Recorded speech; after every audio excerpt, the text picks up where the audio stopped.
Well, jury selection begins today in West Virginia in the trial of a former coal company executive. Don Blankenship is facing criminal charges in connection with the 2010 mine disaster that left 29 miners dead.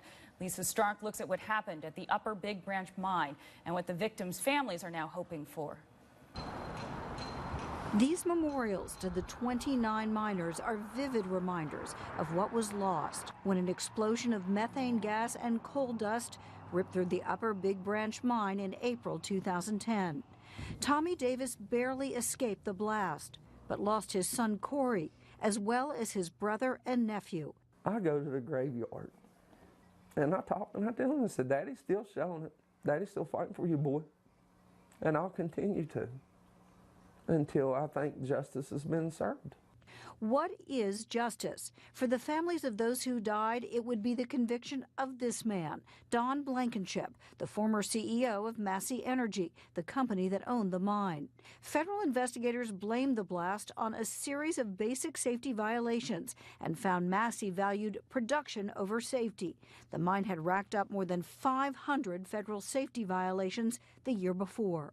He knows about everything that went on over there, but yet for him not being the man he should have been, and the chief, and step up and push the button and say, stop, let's make this safe for these men. He let them men die that day.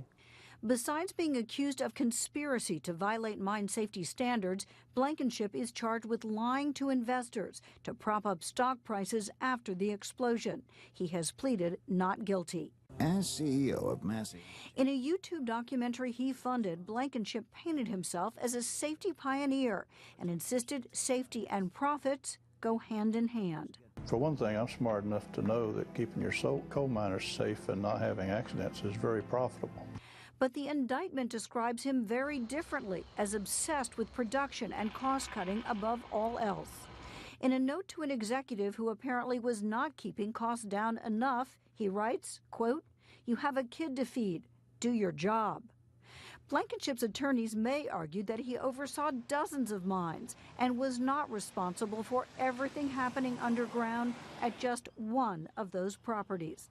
Legal experts say proving a CEO's direct involvement in day-to-day operations can be tricky. They've got to get to the jury's gut, and just going after a CEO and saying, well, he was there and he should have known, that's not going to be enough with most juries.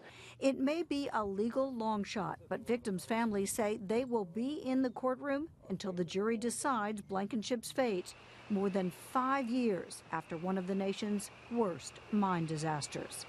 Lisa Stark, Al Jazeera.